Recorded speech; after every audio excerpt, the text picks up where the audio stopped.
Good morning. I know so many of you guys love my Snickerdoodle cookies, and some of you guys have asked for copies of the recipe. So I took a picture, and it is in my amazing cookbook. So I'm going to show you just a little bit about it. We'll see how my video editing skills are. I don't know that they're very good, but should be entertaining. So here we go.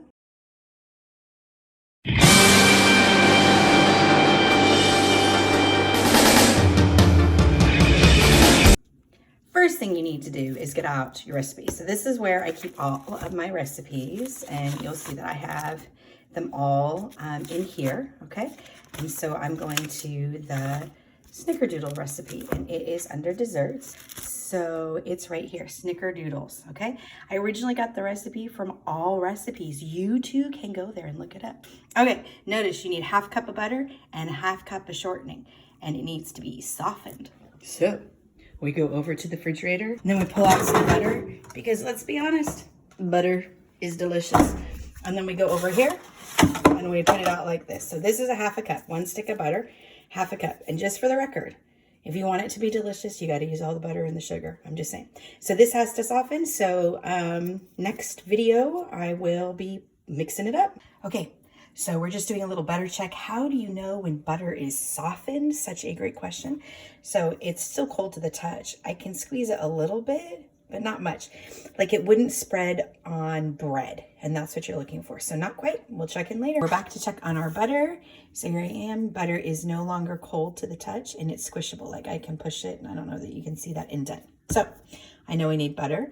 I also need 1/2 cup of shortening, which I have right here. Shortening, my dears, I mean, this is the kind I use. They have it, I'm sure, here in Korea. This is just the kind that I use.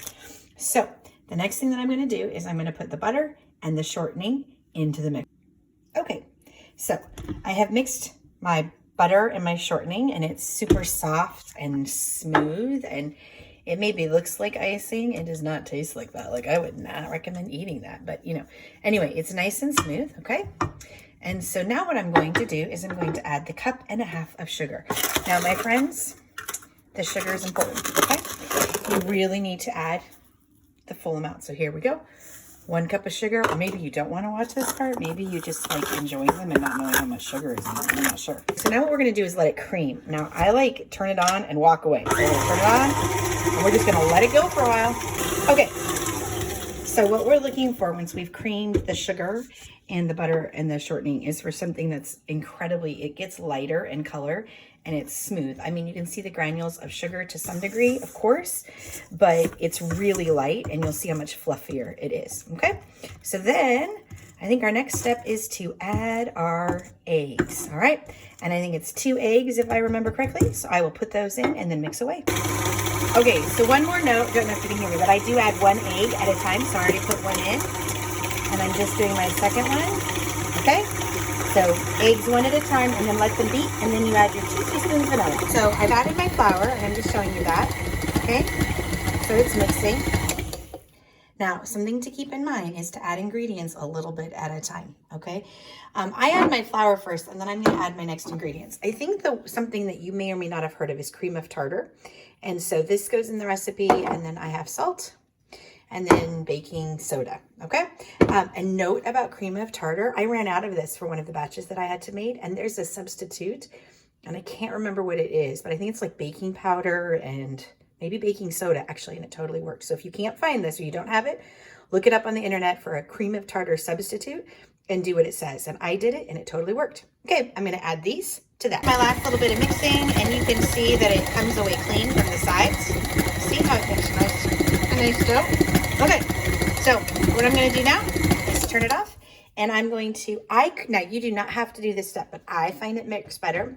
I'm going to chill this dough. So I'm gonna take off the beater, and I'm gonna put it in the fridge. In this mixing bowl, I use the same bowl, and I chill it for a couple hours before I bake it. All right, dear, so now you need to mix cinnamon sugar, and the recipe says like 2 tablespoons of sugar or something like that. It's never enough. So I'm just gonna scoop, that's a 1/4 cup, and I'm gonna go with another 1/4 cup. And it doesn't really matter. You're just gonna put some sugar in a bowl, and then is a really scientific method I used for the cinnamon. You'll see I'm just shaking, shaking, shaking, shaking, shaking, and then my hands are clean, don't worry. And then you just mix it like this, and you're kind of looking for like a darkish color. So let me see, and I'm gonna call that good and dark. Now, the next thing that you do is you get out your dough from the refrigerator, okay?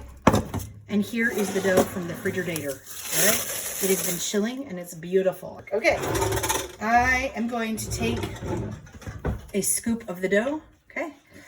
And I'm just gonna make a nice little ball.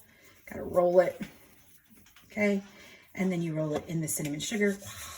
Okay, and you really roll it, la, la, la, la.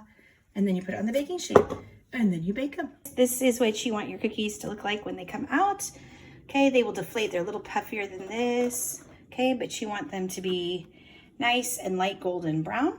And then honestly, the trick to Snickerdoodles is that they taste better the next day. So if you can hold off 24 hours, do so. Happy baking.